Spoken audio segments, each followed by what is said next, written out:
Well, the new Batman movie is looking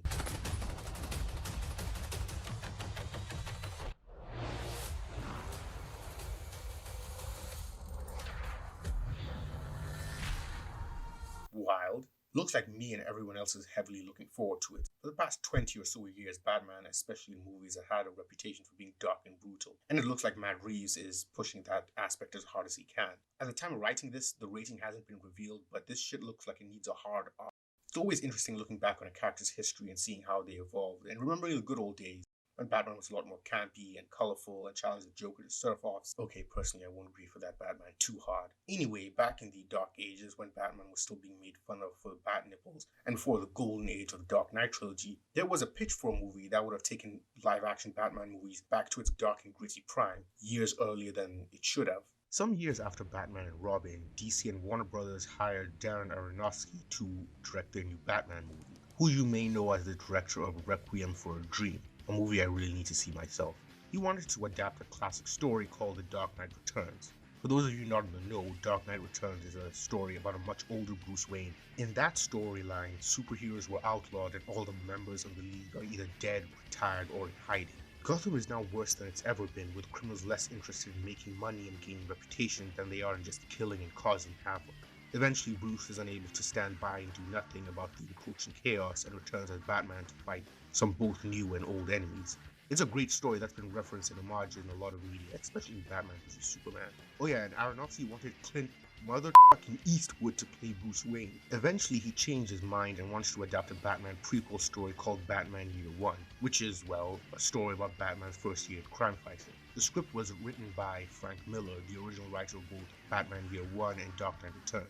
While this was an adaptation of an already established story and written by the same writer, there were significant changes, making it more resemble a 70s vigilante crime thriller like Death Wish. Another fun fact about this movie, even though they never got to the casting stage, Darren Aronofsky wanted Joaquin Phoenix to play Bruce Wayne. Well, we never got to be Batman, but at least he got to be a pretty good Joker. So why was the script canned? Well, Warner Bros. Got cold feet when they actually saw what the script was like. They wanted something more mature, but they felt like this went way too far. I want to argue against that, but I feel like there's a grain of truth in that. Going from Batman and Robin to Batman Year One would have been a bit of a jarring jump, even though both were just years apart. I feel like Batman Begins was a better jumping off point for a new universe than this one. After the project was cancelled, Darren Aronofsky and Frank Miller moved on to other projects. Aronofsky is still making movies that I haven't seen, but their reputation precedes them, whilst Miller continued to make increasingly worse and worse comics, like a sequel to Dark Knight Returns, which sucked. All-Star Batman and Robin, in which Batman becomes a complete psychopath who treats everyone around him with utter contempt, beats the shit out of Grayson, at one point to call him a Oh yeah, and that was right after Dick's parents were killed. That is just some chef's kiss off. Oh yeah, and let's not forget his magnum opus of shit, Holy Terror, which is basically Islamophobia, the poorly drawn comic. And he's also written Superman Year One. I haven't read Superman Year One, but everything I know about it makes it sound like a waking fever dream, where Superman diddles a mermaid or something. So, did we lose a potential classic when this was scrapped, or was Batman Year One starring Joaquin Phoenix a prototype that should have been left on the shelf? Well, there's only one way to find out. Strap in, grab a drink, because this is going to be a trip. The movie starts with Bruce Wayne waking up from a nightmare. Shit, this guy was ahead of his time, considering that pretty much every Batman movie would start like this. That morning, he's greeted by a longtime friend and butler, Alfred. No, wait, it's some black dude called Little Al. And they're not in Wayne Manor, they're in a rundown apartment above a rundown mechanic's shop. Apparently, in this movie, after the Waynes died, Bruce ran away and became a street urchin. I have some problems with this. Did he not have any family, friends, or relatives that could have taken him in, even if Alfred doesn't exist, or even end up in an orphanage? Bear in mind, he's still the one and only heir to the Wayne family fortune, so you'd think someone would keep an eye on him. Anyway, Bruce goes to work at the garage, and we get a glimpse of how strong he is, as he's casually moving huge-ass car parts with no problem. After work, Bruce is back in his apartment when Little Al comes in to talk to him. Bruce is clearly not doing very well. He looks like shit, he's not sleeping, and he rarely leaves the building, despite insisting he's fine. Little Al suggests he go outside and touch some grass. We cut to Captain Gordon, who's contemplating offing himself. You know, maybe those executives were onto something when they said this was too dark. Gordon doesn't do it and goes to work the next day. all the cops in the precinct being clearly corrupt and him an outcast for not also selling out. Whilst he's in the bathroom, he's approached by a guy named Detective Flash. In Batman Begins, Flash is a fat greaseball, but in this and the comic, he's actually pretty fit looking. Speaking of which, this scene plays similar to a scene in Batman Begins, where Flash offers Gordon some ill-gotten money, but he refuses. He mentions that some of the other cops may feel nervous that he's not on their side. I think Batman Begins did this scene better because it adds this line of dialogue. I'm no rat. In a town this big, who's there to write to anyway? Which just shows the scale of the corruption in Gotham in one sentence. Later in the script, Gordon tries and fails to get it transferred somewhere less terrible, but the current commissioner, Commissioner Loeb, shoots him down and even threatens his wife, Anne. Meanwhile, back with Bruce, he's walking through the streets when he sees Flash and one of his buddies talking to a guy named Chi-Chi, who gives an envelope of either drugs or money or both. In an attempt to impress the two cops, Chi-Chi offers them one of his prostitutes, which just happens to be Selina Kyle. Was it integral for the story to make Kyle a hooker? I'm sure some of you are going to point out, well, she was a hooker in year one, right? Yes, and that was a bad idea too, and should have been dropped like a snotty hanky. Selina tells the two slyball cops to scram, and they drive off laughing at Chi-Chi that he can't keep his girls in check. Chi-Chi predictably gets pissed at Selina and starts raising his voice until he notices Bruce looming over him with eyes filled with vengeful anger. Bruce is about to introduce his face to his colon, but Selina gestures that he shouldn't get involved and he walks off. Back in his apartment, Bruce writes some letters to his dead father. He feels hopeless and talks about his anger like it's a force inside of him, a separate entity he can barely contain. This matches up with a lot of the narration of The Dark Knight Returns, where Bruce talks about Batman like the two are two different people. Something else I realized while I was reading the script is that we rarely hear Bruce talk. Most of the dialogue from Bruce comes from his inner monologue or his letters to his dead father. He's spoken only a few words so far. Little Al comes by the apartment and sees that Bruce is clearly troubled and decides to show him something. He takes him to an unused office formerly belonging to Big Al, Little Al's dad. Man, these are some creative names. When Big Al and Little Al first took in Bruce, he was holding something that Big Al stored away in his old office. Little Al tells Bruce that he is not ready to take back his inheritance and he needs to confront his own demons before he does. He gives him a small box. After a brief scene of Selina complaining to her friend Holly about how shit her life is, Bruce has a nightmare about the night his parents were killed. We really can't have a Batman movie without calling back to that moment, can we? After he wakes up, he looks out the window to see Flash's buddy from earlier, Campbell, stumble into the cat house across the street from him, same place Selina works. He's drunk and starts smashing up Selina's room.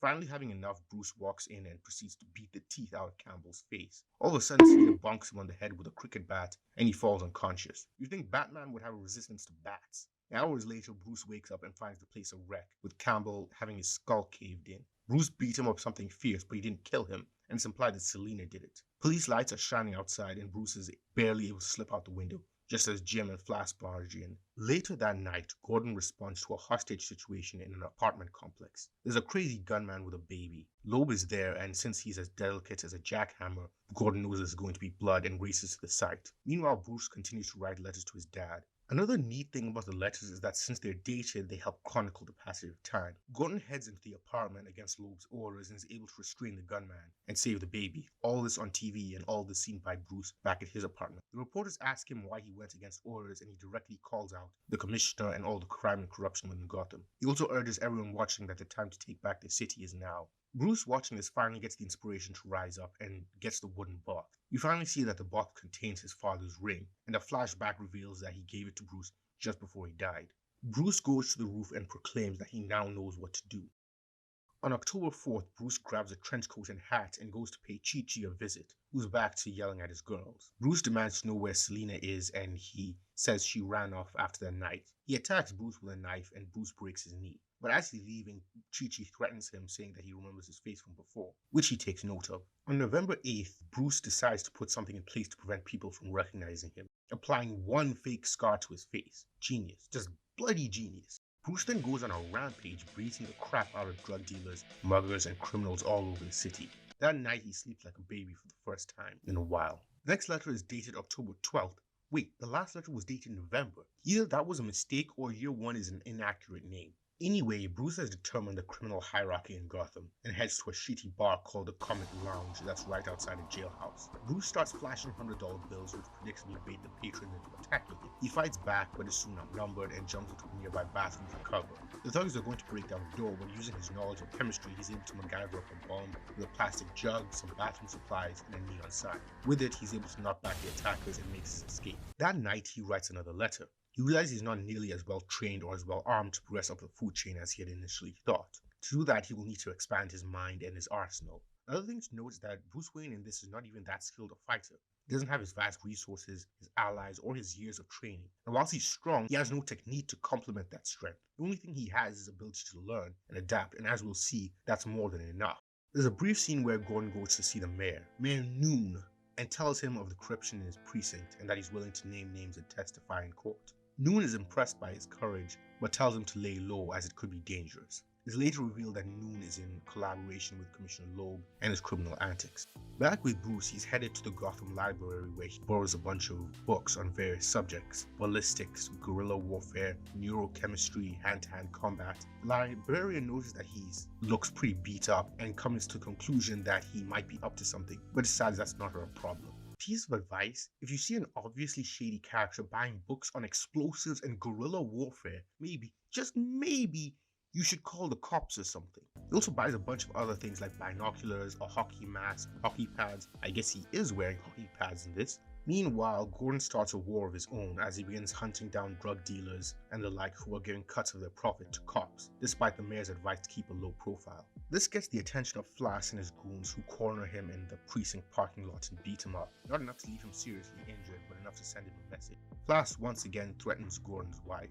After a fight where Bruce is using a more heavily armored costume and he's forced to burn a guy's face with a white phosphorus bomb. Yeah, so the guy's either f***ing dead or he's permanently disfigured. Nice job, Bats. Bruce is busy patching himself up and he writes that despite the new gear, he's missing something. He watches some TV and sees that the news has picked up on some of his antics, and that some of the people he's fought have now been marked with the symbol of a bat. Bruce takes a closer look at his father's ring, realizes that the family logo does look a little bit like a bat, and he's been branding criminals with it as he fought them. That's how we came up with the bat idea? That's weak compared to other origin stories. Hell, Frank wrote the story of the bat flying through his window. Oh yeah, and we found out that that last brawl cost him most of his teeth. Regardless, Bruce begins working on something big. Meanwhile, Gordon is put on the Bat Vigilante case and decides to finish it as fast as he can so he can go back to gathering evidence on Loeb. He's also starting to suspect that Loeb is actually controlling most crime in Gotham. After another brief scene with Selina and Holly, who are now hiding out in a rundown warehouse, and another scene where Gordon watches a security recording of some shadow figure beating the crap out of several thugs, he gets an idea. The vigilante only showed up after Campbell was murdered in Chi-Chi's cat house, which was owned by a gangster called Estrada.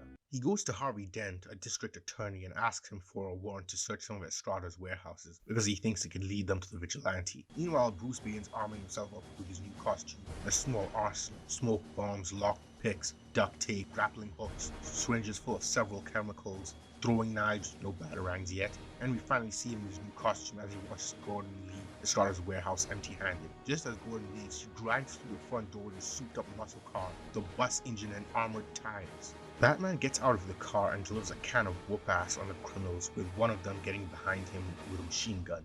This leads to my absolute favorite quote straight out of The Dark Knight Returns. There are several working defenses from this position. 3 of them disarm with minimal contact, 3 kill instantly, 1 hurts. It is criminal that we never got to see that quote in the movie.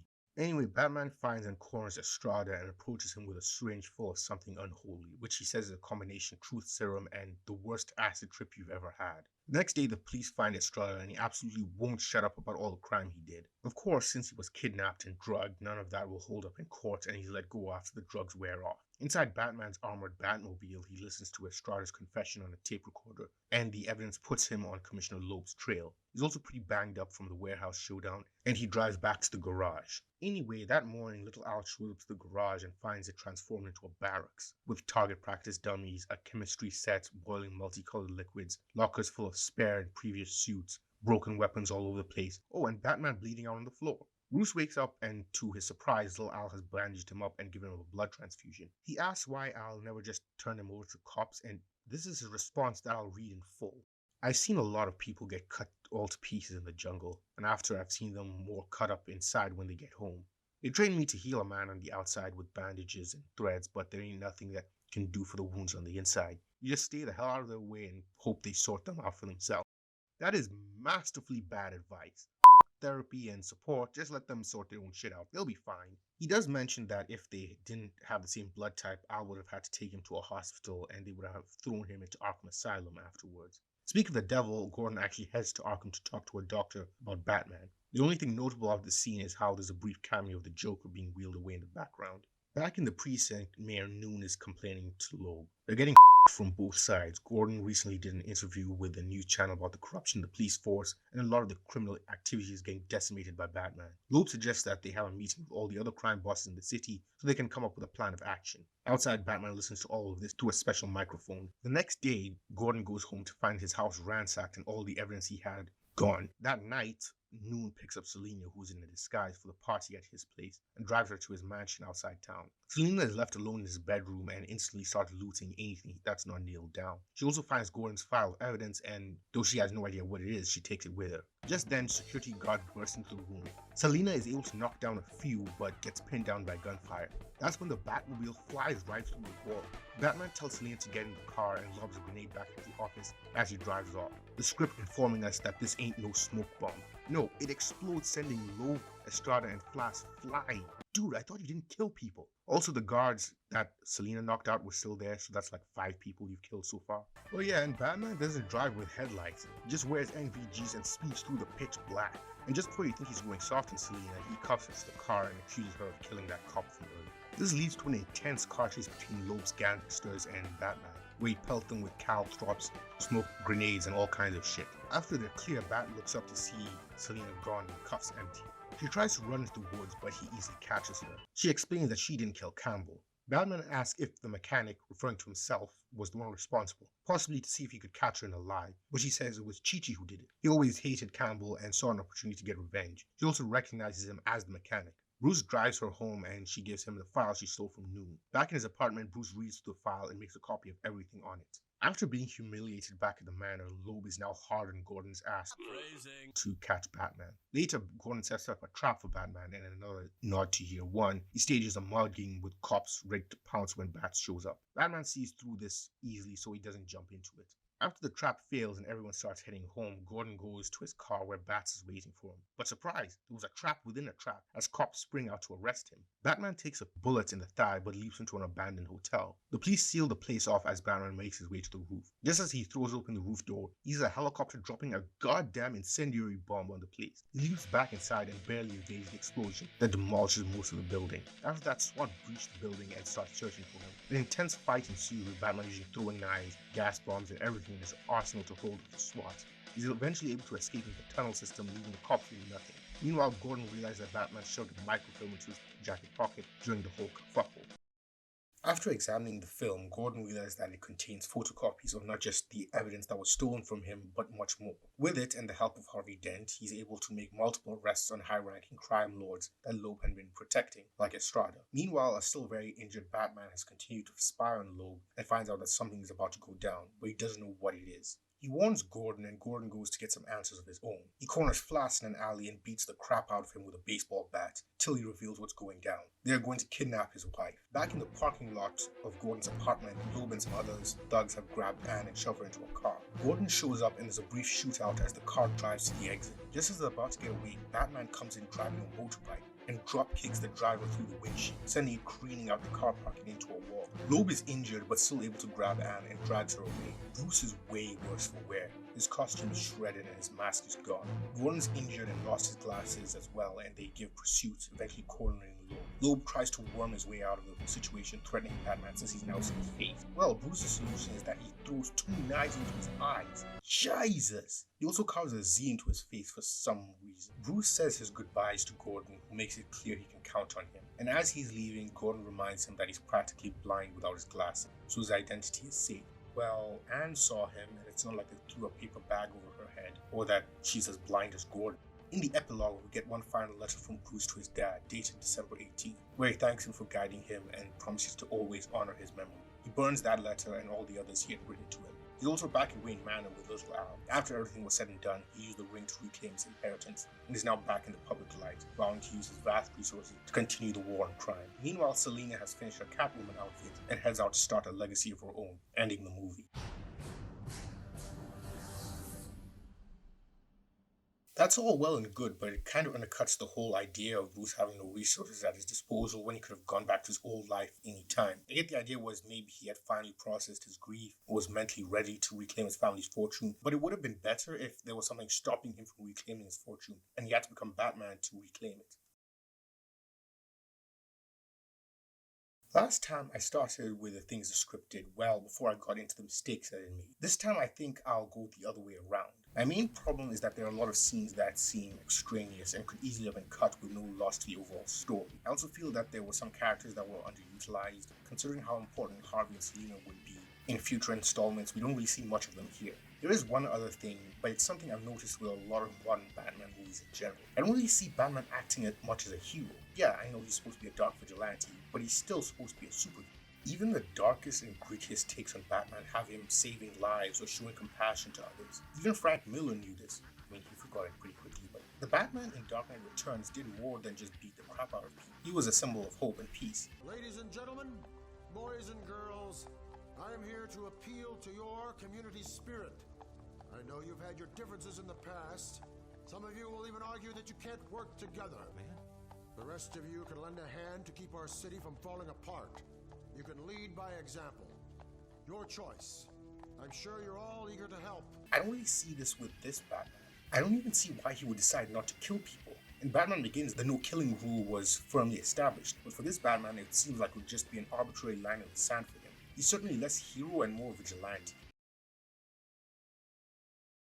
On the other hand, he is an awesome vigilante. This is a great origin story for Batman. It frames his quest in a believable way, and we get to see his skills and techniques evolve as the story progresses. I can definitely see this Bruce Wayne trading blows with Superman or Darkseid in the distant future. Bruce being some poor mechanic at the start of the story may seem odd, but it's a change that's pretty welcome. Having Batman using only his wits and his will to take down a criminal empire is just as interesting if he had an arsenal of high-tech weapons and years of training as a ninja.